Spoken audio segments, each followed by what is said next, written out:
Okay, buksan po natin ang ating mga Biblia sa Haggai. Haggai chapter 1. Haggai chapter 1. Now, every Sunday morning po, pinag-aaralan po natin ang Book of Haggai. Ang Haggai po, ito po ay bahagi ng minor prophet of the Old Testament. Kung sa English Bible, ito ay bahagi ng minor prophet. Kung titingnan natin yung Hebrew Bible, ito ay bahagi ng Nevi'im or the prophets. Bahagi ito ng second section of the Tanakh. Now, ang Book of Haggai po, ito po ay hindi po sikat sa maraming simbahan. Pero ang goal po natin, tingnan natin, bakit ibinigay sa atin ng Panginoon ang Book of Haggai? At higit sa lahat, ano ang mga kahulugan ng mga salita ni Haggai?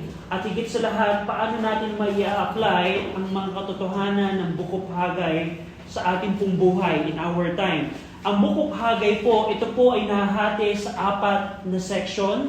So kung magkakaroon tayo ng outline, pwede nating tingnan na meron pong 4 na messages si Haggai na ibinigay sa pamamagitan ni Prophet Haggai, at ito ay kanyang dineliver sa bansang Israel, sa mga Hudyo.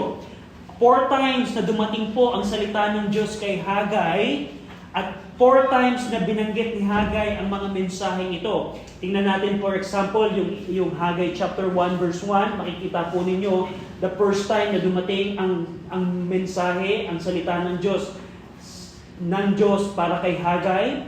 In chapter 2 verse 1, makikita nyo the second message ng Panginoon. Chapter 2 verse 14, that's the third chapter 2 verse 10 rather, yan po ang third time dumating ang word ng Panginoon kay Haggai. And the last and the fourth one is in chapter 2 verse 20. So, based po dun sa mga messages na dumating, mga salita ng Diyos na dumating kay Haggai, yun po ang pwede nating gawing outline ng Book of Haggai. So, 4 times na dumating ang salita ng Diyos kay Haggai. Yung unang mensahe, ito po yung pagtawag upang i-rebuild ang temple. The second message is about the encouragement to continue the building. The third message po ay yung pagtawag sa kabanalan at sa pagpapala. The last po, ito po yung promise ng Jehovah kay Governor Zerubbabel. Pero ngayon po umaga, titingnan po natin yung chapter 1, yung unang mensahe ni Jehovah kaya sa mga Hudyo sa pamamagitan ni Prophet Haggai. Babasahin ko po yung chapter 1 verse 1 to 4. Sundan ninyo ako sa inyo pong mga Bible. Haggai chapter 1, sabi po dito, in the second year of Darius, the king, in the 6th month, in the first day of the month, came the word of the Lord by Haggai, the prophet, unto Zerubbabel, the son of Shealtiel, governor of Judah, and to Joshua, the son of Josedek, the high priest, saying, thus speaketh the Lord of hosts, saying, these people say, the time is not come, the time that the Lord's house should be built. Then came the word of the Lord by Haggai the prophet, saying, is it time for you, O ye, to dwell in your sealed houses, and this house lies waste? Shall we pray? Ama naming Diyos po na makapangyarihan sa lahat na nasa langit, kami Panginoon ay nagpapasalamat dahil meron po kaming pagkakataon ngayon na pag-aralan po ang Book of Haggai. We pray, Panginoon, na tulungan niyo kami, patawarin niyo kami sa aming pong mga kasalanan, bigyan niyo kami ng kaunawaan ng inyong pong salita, malaman namin, Panginoon, ang interpretation ng bawat salita, ang bawat verse, upang ma-apply namin ito properly sa aming pong mga buhay. Tulungan niyo po kami bilang isang simbahan na lumagos sa pagkaalam ng inyong kalooban sa lahat ng karunungan at spiritual na kaunawaan. We pray that the Holy Spirit would speak to us. I pray na Banal na Espiritu ang magbigay ng liwanag, kaunawaan sa amin, at panalangin namin kung sa aming kaligtaan ay meron pong hindi ligtas, kayo magbigay ng liwanag ng Ebanghelyo po sa kanila. Sa ngalan po ng aming Panginoong Kristo, Amen. Now, ang Book of Haggai po, ang pinakatema po ni Haggai sa kanyang prophecy para sa mga Hudyo ay kailangan nilang unahin ang Panginoon above all else. Ang tema po ng Book of Haggai is kailangan nating ilagay ang Panginoon una sa ating pong buhay kumpara sa ibang bagay. Yun po ang pinakatema po dito ni Haggai. At dito po, sa unang bahagi po ng Book of Haggai, yung first message at yung response po ng mga tao, basically yung chapter 1, ito po ang pagtawag ng Diyos sa mga Hudyo upang i-rebuild ang templo. At ito pong chapter 1, pwede natin po itong hatiin sa dalawang bahagi. Yung una, yung pagtawag ng Diyos sa pamamagitan ni Haggai upang i-rebuild yung templo. Yan po yung verse 1 hanggang 11. At yung verse 12 to 15, ito po yung response ng mga leader at ng mga tao sa pagtawag po ni Jehovah sa kanila. At ito pong chapter 1, at this point po, 14 na taong pong natap na hindi pinagpatuloy ng mga Hudyo ang pagre-rebuild ng templo. Kung kayo po ay nandito last week, I hope naalala ninyo yung ating timeline. Around 528 BC, yung Haggai chapter 1 po ay nangyari. At itong panahon pong ito, meron pong 14 years na nakalipas na yung templo po ay hindi nakapagpatuloy. Now, ang tanong, ano ba ang kahalagahan po ng templo para sa Hudyo? Meron ba kayong idea, Brother RJ? Bakit napaka-big deal para sa mga Hudyo na meron silang templo? Hindi pa ba sila pwedeng magsamba sa Panginoon sa kanilang mga tahanan? Hindi pa sila pwedeng manalangin na lamang sa kanilang sariling mga tahanan? Was it so important for the Jews that the temple should be rebuilt? Tandaan po natin, throughout the history, God has always set specific places where He could meet and commune with His people, in order to demonstrate His desire for relationship and fellowship with them. Throughout the history po, ang Panginoon po ay merong laging itinatakdang lugar kung saan siya at ang kanyang mga tao ay makikipagdiig, makikipag-fellowship ang Diyos sa kanyang mga tao. Noong panahon po ni Eva at Adan, ano po yung lugar na itinakda ng Diyos? Alam natin, na Garden of Eden. Noong panahon po ni Moses, ano po ang itinakda ng Diyos na lugar? Tabernacle. Noong panahon po ni Solomon, ano po ang lugar na itinakda ng Diyos? Yung Solomon Temple. At alam natin po yung nangyari, na yung Solomon Temple po, noong 586 BC, ito po ay nawasak.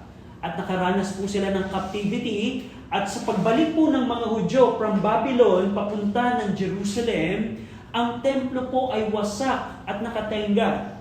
At dun po pumasok si Haggai na kailangan nilang i-rebuild ang templo. Now, balikan po natin yung Ezra chapter 1. Sino ang may gusto na ang templo ay ma-rebuild? Sino? Ito ba ay gusto lamang ni Zerubbabel? Ito lamang ba ay gusto ni King Cyrus? Ito ba ay gusto lamang ni Haggai, ni Zechariah? Una't higit sa lahat po, ang Diyos po ang may gusto na i-rebuild ang templo. Dahil kung wala po ang templo, wala pong pagniniig. Siya at ang kanyang tao, hindi po siya makakapag-fellowship. Dahil ang templo po, ito po yung simbolo ng presensya po ng Diyos.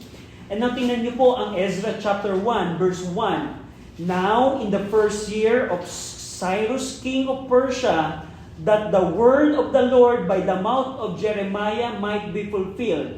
Yung pong tinutukoy po dito ni Ezra na prophecy ni Jeremiah, it pertains to Jeremiah 25:12, Jeremiah 29:10. 70 years bago maganap, na prophesy na po ni Jeremiah na si Cyrus ang gagamitin ng Diyos upang ma-rebuild yung templo. Yun po yung tinutukoy dito ni Ezra. At ang continuation po, that he made a proclamation throughout all his kingdom and put it also in writing, saying, Thus saith Cyrus, king of Persia, the Lord God of heaven had given me all the kingdoms of the earth, and He had charged me to build Him an house at Jerusalem, which is in Judah.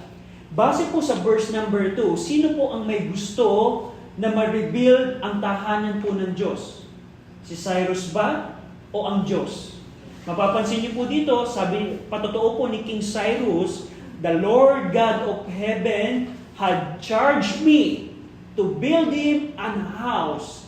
Ang Diyos ng langit, ang Panginoon Diyos ng langit ay inutusan ako, sabi ni Cyrus, na tayuan ko siya ng tahanan sa Jerusalem na nasa Judah. So basically dito po in Ezra chapter 1 verse 1 and 2, ito po ay ang Panginoon, si Jehovah, ang may gusto na ma-rebuild yung templo. Ginamit lamang po ng Panginoon si King Cyrus upang maging instrumento ng pagbubuo po ng templo. Katulad po ng propesiya ni Jeremiah 70 years before Ezra 1:1. Ito din po ay prophecy ng Isaiah 44 verse 28 kung saan specifically na prophesy po ni Isaiah na merong isang hari na nagngangalang Cyrus na hindi pa pinapanganak si Cyrus pero si Isaiah napangalanan niya na sino yung hari magtatayo ng templo. Sa Isaiah, tingnan niyo po, Isaiah 44:28. Yung Isaiah 44:28, ito po ay na-prophesy 150 years before yung Ezra 1:1. So bago pa man si Cyrus ay ipinanganak, 150 years before, na-prophesy na po ni Isaiah ang pagbubuo ng templo sa pamamagitan ni Cyrus. Tingnan niyo po, Isaiah 44, verse 28. That saith of Cyrus, He is my shepherd, and shall perform all my pleasure, even saying to Jerusalem, Thou shalt be built, and to the temple, thou foundation shall be laid. Yung panahon po na ito, hindi pa po wasak ang Solomon Temple. Pero na-prophesy na na Isaiah na merong tao na nagngangalang Cyrus. Hindi pa siya pinapanganak. Hindi pa nag-exist ang Persian Empire during that time. Pero na-prophesy na ni Isaiah na merong isang tao na nagngangalang Cyrus ang magbubuo ng templo ng Panginoon. So, yan po ang context ng Ezra 1:1. At alam natin po yung story nung pagkatapos po ng decree ni Cyrus, first wave ng pagbalik ay sina Zerubbabel. Kasama po ni Zerubbabel, mababasa niyo sa Ezra chapter 2, ang 50,000 na mga Hudyo at bumalik sila sa Jerusalem. And for first 2 years, na-rebuild po nila yung foundation. So imagine ninyo, ang templo po ay merong platform na malaking bato. Ang templo po ay nasa isang bundok at nilatag po ni Zerubbabel yung bato na pinaka-foundation po ng templo. Pero pagkatapos po nilang malay yung foundation, mababasa niyo sa Ezra chapter 2 or 3, naggalak po ang mga tao. Foundation pa lamang po. Pero pagkatapos po malatag ang foundation, ito na po yung problema. Meron pong naging dalawang dahilan kung bakit natigil po ang pagtatayo ng templo. Yung una, mababasa niyo sa Ezra chapter 4, yung pong mga Samaritans, diniscourage po nila yung mga Hudyo na ipagpatuloy yung templo. At bilang kanilang opposition, the external reason of the opposition of stoppage of the building of the temple, yung pong mga Samaritan, yung pong mga kapitbahay po ng mga Hudyo, ayaw nilang ma-rebuild yung templo. Kaya ang ginawa po nila, makikita nyo sa Ezra, I think, huwag nyo na pong buksan sa inyo pong mga Bible, but in Ezra chapter 4, buong chapter 4 po, makikita po ninyo dito, ang ginawa po ng mga Samaritan, gumawa po sila ng sulat para kay King Artaxerxes. Pagkatapos po ni King Cyrus sa Persian Kingdom, si King Cyrus po yung nauna, pagkatapos po niya ay si King Artaxerxes. Ang ginawa po ng mga Samaritan, gumawa sila ng kwento, sulat, papunta kay King Artaxerxes. Ang sabi nila, King Artaxerxes, yung mga Hudyo dito ay nagbubuo ng templo. Gumagawa sa nila ng templo at sila ay magre-rebelde sa iyong pamumuno. At nung natanggap po ni King Artaxerxes yung sulat, yung kwento, yung pagkikwento o false accusation ng mga Samaritan against sa mga Hudyo, ito pong si King Artaxerxes ay nag-order na ipatigil ang pagtatayo ng templo. At fast forward po, ang nangyari, 14 years na stop ang pagbubuo po ng templo. Yan po yung external reason bakit 14 years, foundation pa lamang yung natatayo at hindi na pagpapatuloy yung templo. That's the external reason. Pero, through the prophet Haggai, meron pong internal reason kung bakit hindi po napagpatuloy yung templo. Hindi lamang ang dahilan ay dahil yung mga kaaway, dahil sa opposition of the Samaritan, hindi lamang sa decree ni King Artaxerxes ang dahilan kung bakit hindi napagpapatuloy ang templo. Nireveal po ni Jehovah through prophet Haggai kung bakit hindi nagpapatuloy ang rebuilding ng templo, at ito yung internal na puso ng mga Hudyo at that time. Tingnan natin po ang Haggai chapter 1. Now, in Haggai chapter 1, at yun po yung titingnan natin this morning, what is the internal reason or the attitude of the Jews in building the temple? And the Lord through Haggai dealt with their attitude. Meron silang internal reason. Merong internal reason. Hindi lamang ang dahilan ay yung kanyang mga kaaway, kundi merong bagay sa puso po ng mga Hudyo na pumipigil sa pagtatayo ng kanilang templo. Sabi po dito, in the 2nd year of Darius the king, in the 6th month, in the 1st day of the month. So dito po, meron pong precise dating ang scripture.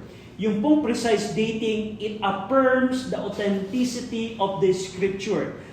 Showing na ang salita po ng Diyos, ang Bible po, hindi po ito fictional book. Katulad po ng sinasabi ng iba. Sinasabi ng mga skeptic na ang Bible ay isang fictional book, na yung Noah's flood, ito ay katang-isip lamang. Yung mga character ng Bible na like ng sina Abraham, ito ay mga fictional character lamang. Hindi po.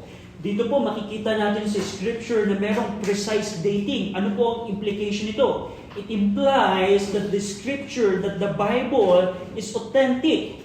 It's not just a fictional book. At dito po makikita natin na meron pong mga archaeological evidences. Nabanggit po dito si Darius. Si Darius, King Darius. At Darius, alam niyo po ba?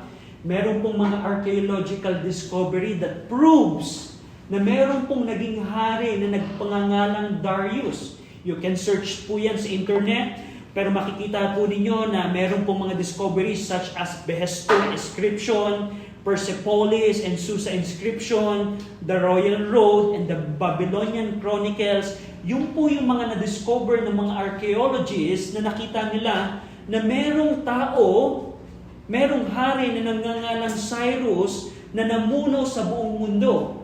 And it proves that the scripture is accurate. Ano pa po?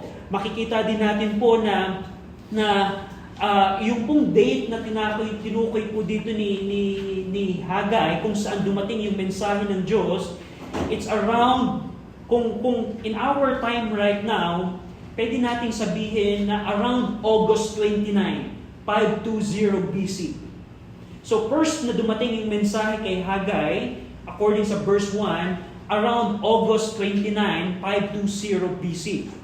Ito pong timing na ito, ng chapter 1, verse 1, pwede natin itong iparallel sa Ezra 5, 1 and 2. Pwede nyo pong i-check yun sa bahay. Pero in terms of timing, around late August 520 BC, dumating ang mensahe ng Panginoon. Ano pa po ang kasunod dito? Sabi doon, came the word of the Lord by Haggai the prophet. The word of the Lord came by Haggai the prophet. Ang word na tinutukoy po dito specifically refers to Haggai chapter 1 verse 2. Unlike the time of Haggai. Now, ano po ang pagkakaiba?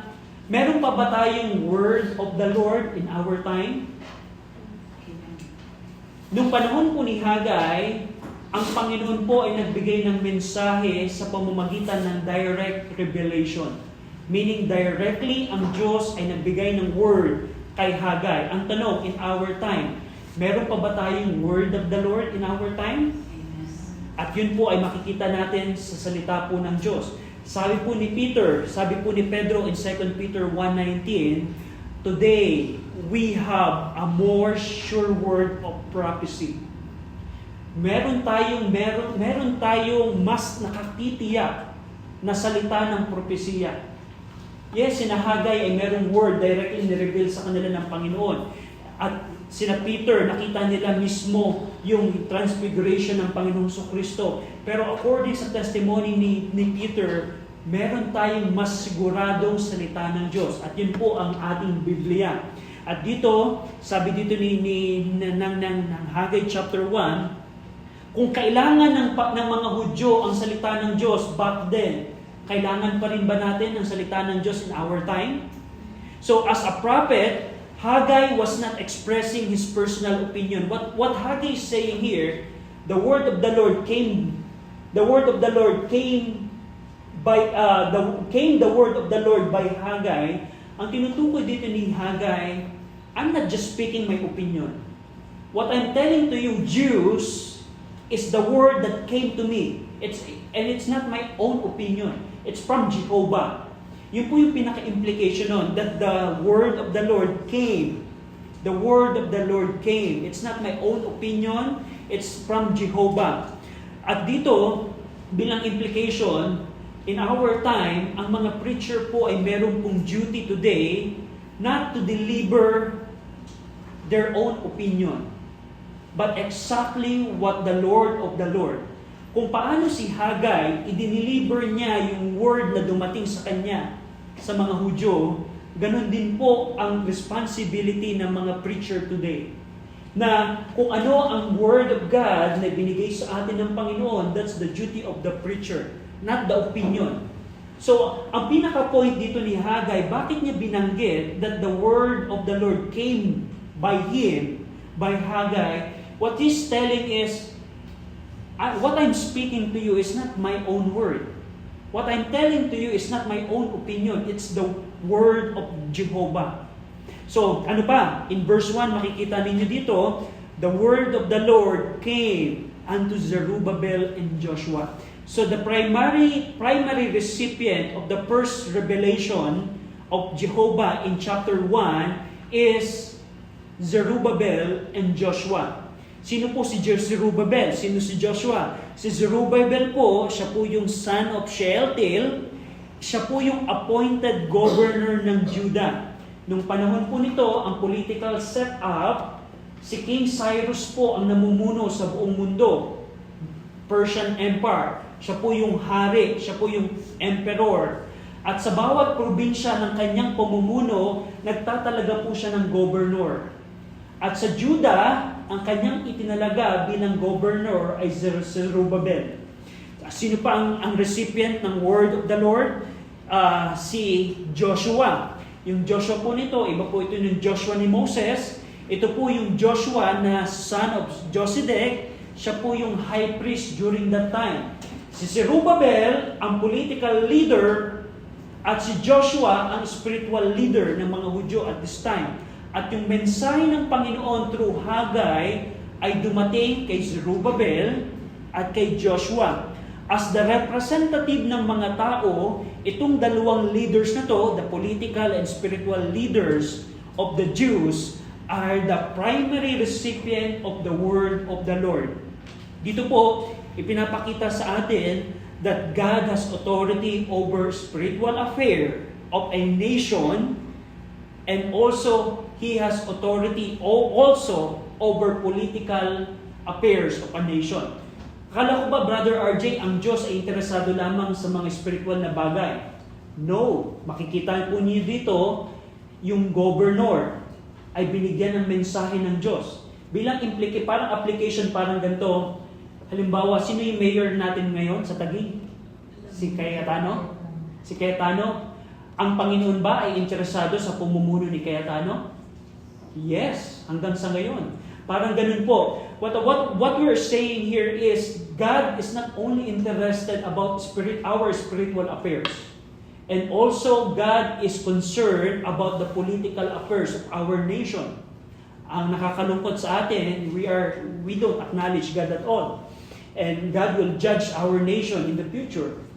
So, pero dito, the recipient of the word of the Lord are the political leader and spiritual leader sa pamamagitan ni Zerubbabel and Joshua. Dito din natin makikita, bakit hindi ang general population ang binigyan ng mensahe ng Panginoon?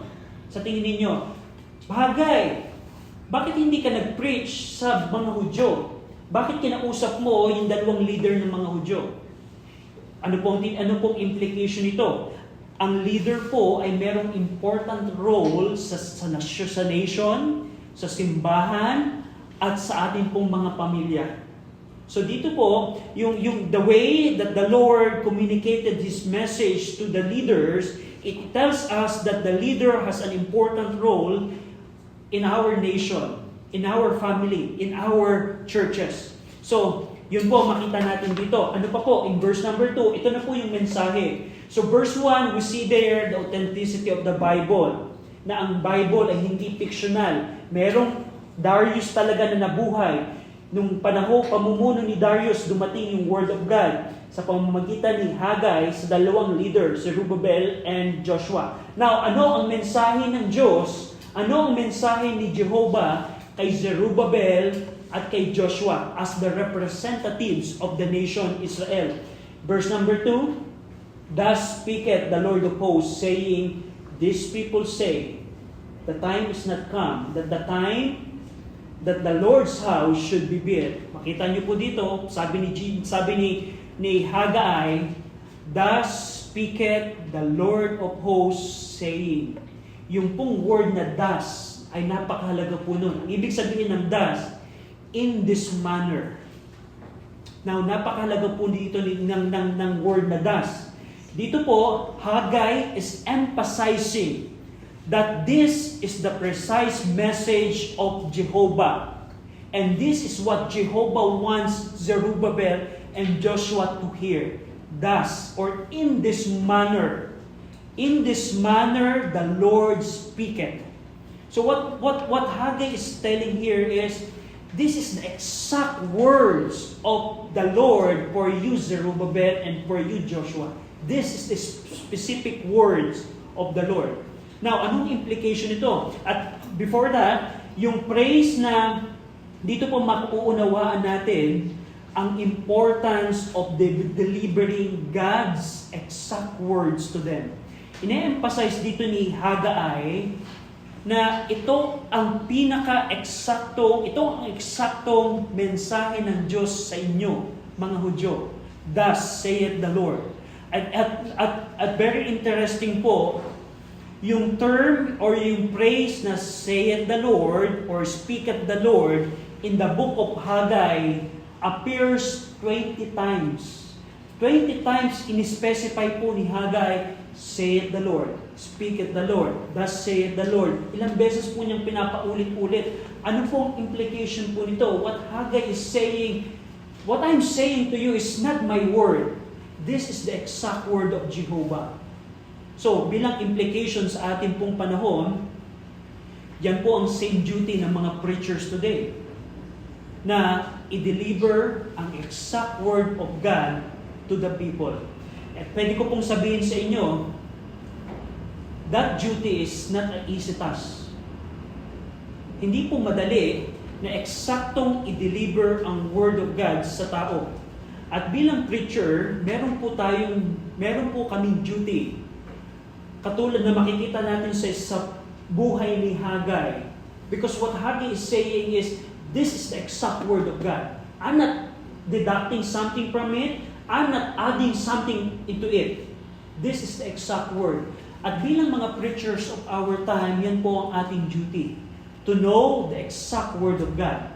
And that takes effort and skill and time.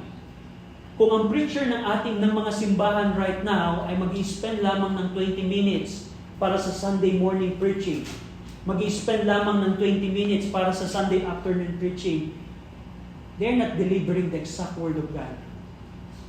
What usually makikita nyo sa mga preachers na hindi nag-aaral, that will just spend 20 minutes for a message, is the opinion of the preacher. And that's not like Haggai. Kasi it would take a skill, ano ba yung exact word dito ng Panginoon? ang Bible po ay ibinigay ng Diyos sa tao, sa atin. Ito po ay available for all, but God designed the Bible na hindi madaling makuha ang mensahe ng Diyos. What I'm telling to you is, alam ng Diyos na ang mga bagay na nakuha ng madalian ng tao ay hindi po pinahalagahan. For example, pwede niyong tanungin ang maraming churches ng ating panahon. Kahit marami na silang napakinggan ng mensahe patungkol, for example, sa Book of Genesis, or Book of Matthew, for example, or Book of Ephesians. Most of the church member of average churches of our time, they don't know the exact words of the Lord. Pwede silang maka-attend, makarinig ng maraming preaching about Genesis, about, let's say, about Matthew, about Haggai, or any other books of the Bible. Pero pag tinanong ninyo, what is the exact word of God? Why did God give this book to you? Why did Moses write Genesis? Pag tinanong mo ang average church member, dahil sila ay nasa simbahan na hindi nagdi-deliver ng exact word of God, because ang mga preacher ay hindi nag-aaral, because it would take time and take effort and take skill to discover the exact word of God, so that the preacher will be able to deliver the exact word of God. Pag mineasure mo ang mga church member, they don't know. Bakit isinulat ang Genesis? Usually, siguro para lamang sa storytelling. No, hindi po ganun ang disenyo. Bakit sinulat ng Panginoon? Bakit binigay ng Diyos ang mga books po na yun? So, ang point po natin dito, si Haggai as a prophet, he knows how to deliver the exact words of God.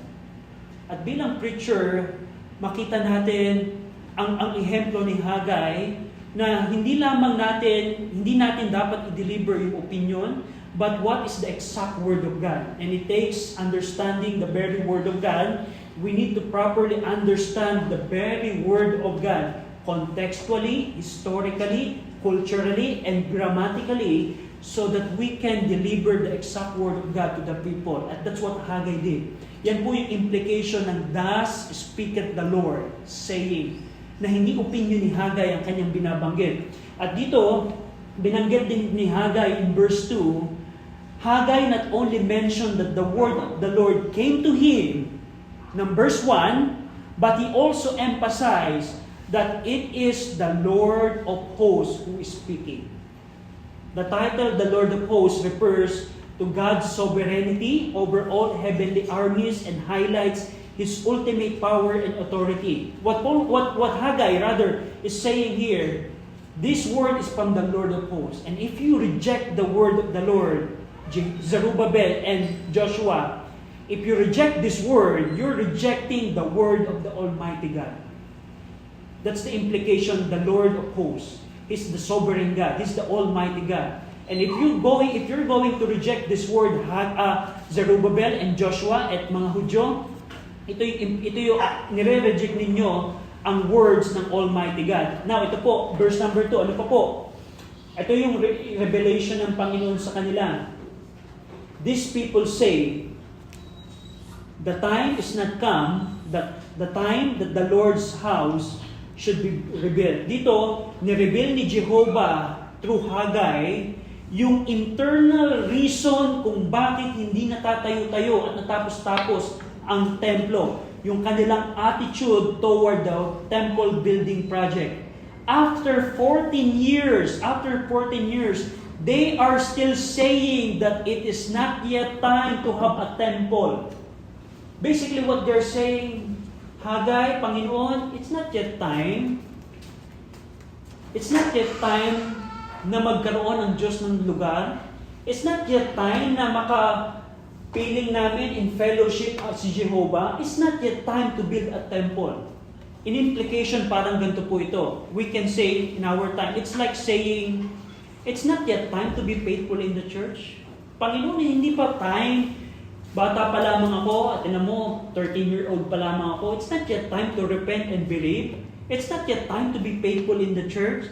Hindi pa time, Panginoon, na maglingkod sa iyo. Siguro, Panginoon, kapag ka 20-year-old na ako. O Panginoon, kapag ka nagkaasawa na ako. O siguro, Panginoon, kapag 30-year-old na ako, saka ako maglilingkod sa iyo. Parang, it's not yet time to study the Bible. Bata pa ako, ganun ang puso ng mga Hudyo ng time na yun. It's not yet time to build a house for the Lord. It's not yet time. After 14 years, that's what they're still saying. It's not yet time to build a house for the Lord. Akala lang natin merong external reason na yung mga Samaritan, yung decree ni King Artaxerxes ang dahilan. Pero through the prophet Haggai, ni-reveal ni Jehovah ang kanilang attitude na meron silang ibang priority. Dito po, in application, pwede tayong magawa ng excuse na alam naman siguro ng Panginoon kung bakit hindi ako nakapagsisimba. Alam naman ng Panginoon bakit hindi ako nagiging tapat sa Kanya. Alam naman ng Panginoon ang puso na busy din naman ako sa ibang bagay. Pero I tell you, dito makikita natin that Jehovah rebukes them by revealing their real attitude. By revealing their attitude. One can make excuses, but God knows the true intent of our hearts. Pwede ka magsabi ng iba-ibang dahilan. Panginoon, hindi ako makapagbasa ng Bible dahil dito. But I tell you, God knows the true intent of your heart. And God knows the intent of the heart of these Jews. Kung bakit hindi na tatayo ang templo. One might say, I cannot serve God because of my family, because of my job, or because of my other commitments. But the reality is, we are not just prioritizing Him. So, in verse 3, makikita nyo dito, then came the word of the Lord by Haggai the prophet saying, so the third time, in-emphasize ni Haggai, it is the word of the Lord. It's the word of the Lord. It's not my opinion. So ito pong mga phrases nito, nabanggit po ito sa verse 5, verse 7, verse 8, and 9, na ganun po ang style ni Haggai. And in verse 4, ito pa po ang kadugsong, it is time for you. Is it time for you, O ye, to dwell in your sealed houses, and this house lie waste? Dito po, the Lord asks His people a rhetorical question. Ito po ang tinatawag na sa language na rhetorical question. Dito po, hindi po nag-e-expect si Jehovah ng sagot. Pero ito pong rhetorical question, ito po ay ginagamit upang i-provoke yung kaisipan at i-emphasize ang isang punto rather than receiving an answer. Dito, nagtanong si Jehovah sa mga tao through Zerubbabel and Joshua, is it time for you, O ye, to dwell in your sealed houses and this lying waste? Sinasabi ninyo na hindi pa panahon magtayo ng templo, pero ngayon ba ay panahon nyo na magtayo kayo at tumira kayo sa mga sealed houses? Yung pong mga sealed houses po dito, it refers to the houses paneled with wood. Yung sealed houses, ito yung tahanan na merong mga wood decoration. Ito pong mga sealed houses na ito po yung mga fancy houses with luxurious interior. What Jehovah was saying here is, verse 2, sinasabi ninyo, hindi pa panahon magtayo ng templo. Pero ito yung tanong ko sa inyo, mga Hudyo. Panahon na ba na manirahan kayo sa magagandang tahanan, pero hindi pa panahon na itayo ang templo ng Panginoon?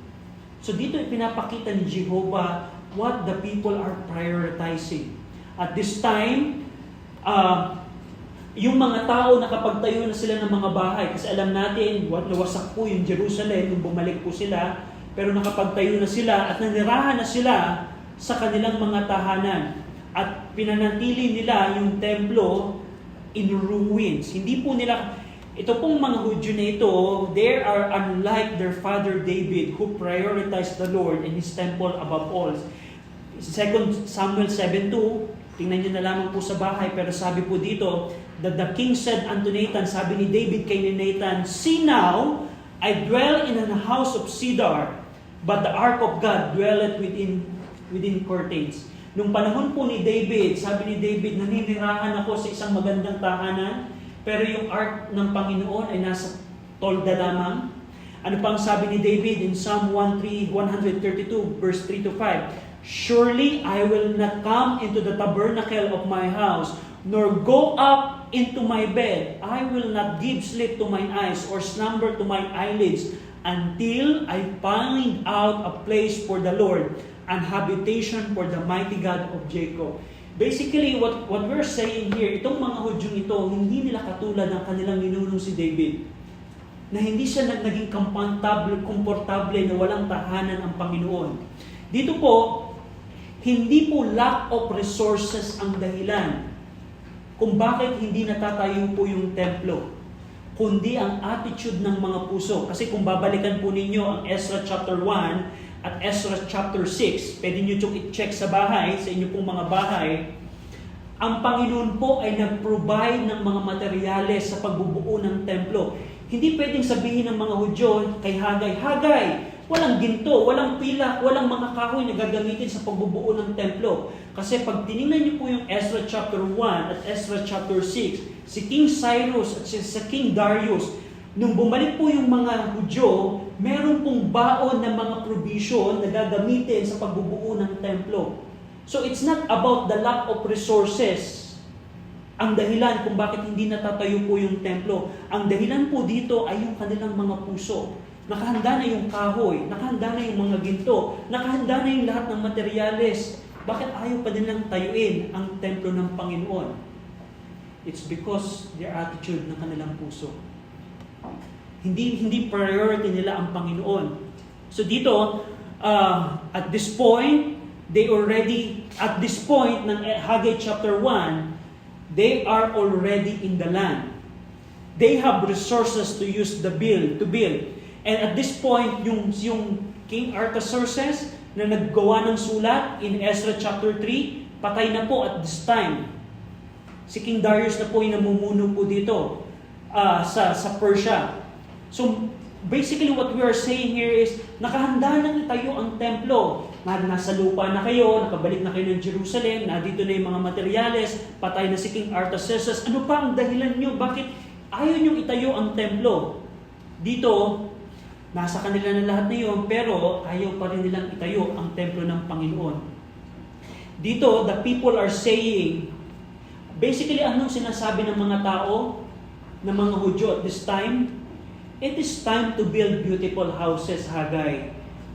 Jehovah, oras na magtayo kami ng mga tahanan namin na magaganda at oras nang manirahan kami sa mga magaganda. Pero Panginoon, hindi pa oras na itayo ang templo mo. What a word ng mga Hudyong ito sa laban kay Jehovah. At dito, ginamit ni Jehovah si Haggai upang i-reveal ano talaga ang pinaprioritize ng mga Hudyo at this time. In application, parang ganito po ito. Pwedeng sabihin natin in our time, I don't have time to go to church. Panginoon, I don't have time to go to church. Pero pag tinignan mo yung ginagawa nila, they have time to go to the office. Panginoon, I don't have time to go to the church, but I have time to relax in my house watching television. Ganun yung puso nila. Parang pwede nating sabihin na I don't have time, Panginoon, to read the Bible. Panginoon, alam mo naman na sobrang busy ko sa school, sobrang busy ko sa tahanan, sobrang busy ko sa eskwela. I don't have time to read and study your word. But I have time to watch a 2-hour movie. Ganun yung puso nila. Ano pa? Pwede nating sabihin na yung attitude nila is parang mga Kristiyano in our time na it's not yet time to serve God because I'm still busy with my career, with my family, with my study, or other such things. So ganun yung puso ng mga Hudyo na ito. Panginoon, hindi pa oras na itayo ang templo mo, pero oras na gawin namin yung mga bahay namin. It's just like saying, Panginoon, hindi ko pa kayang maging tapat sa iyo kasi sa mga bagay na ito, sa mga bagay na ito. Nung makikita natin through the book of Haggai, maraming Kristiyano ang guilty sa kasalanan ng mga Hudyo. Ang kasalanan ng mga Hudyo nung panahon ni Hagay ay kasalanan ng maraming Kristiyano in our time.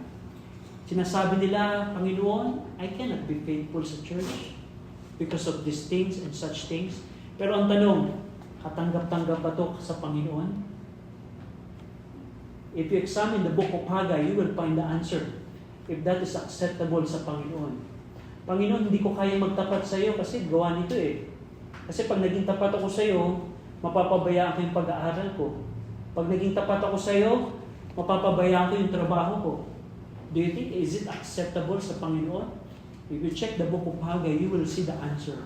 So dito, the Lord knows the intent of their heart and He rebukes them through the prophet Haggai. God being all-knowing, alam niya ang puso ng lahat ng tao, He doesn't take it for granted when we don't prioritize Him. Katulad ng panahon ng mga Hudyon during the book of Haggai, alam ng Diyos ang puso natin. At alam ng Diyos kung hindi natin siya pinaprioritize. And God doesn't take it for granted. Anything or anyone we put number one in our lives instead of God is an idol.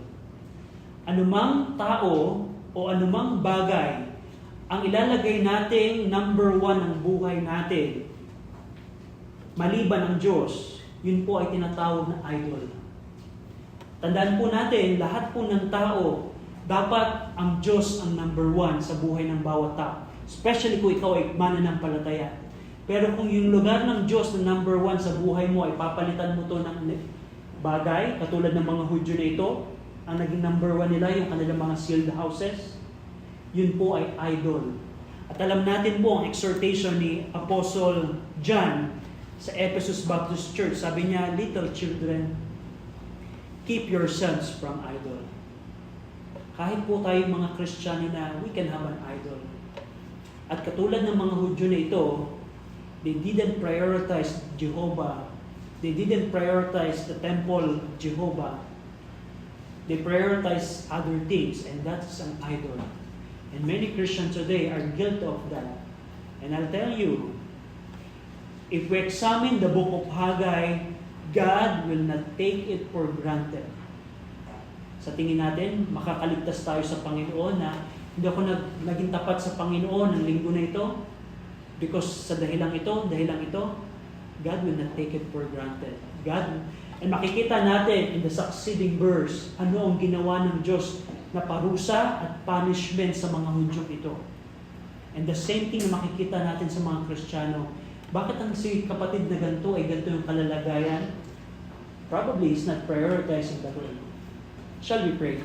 Ama naming Diyos po na makapangyarihan sa lahat, salamat Panginoon sa inyong pong salita na amin pong napag-aralan. Salamat po sa Book of Haggai na nakita namin, Ama, ang inyong pong pagtrato sa mga Kristiyano, especially kung kami, Ama, ay hindi namin inuuna ang kayo sa aming pong buhay. I pray na maging challenge po ito sa bawat isa. Tulungan niyo kami, Ama, na huwag magkaroon ng idol sa aming pong mga buhay. Sa ngalan po ng aming Panginoong Kristo, Amen.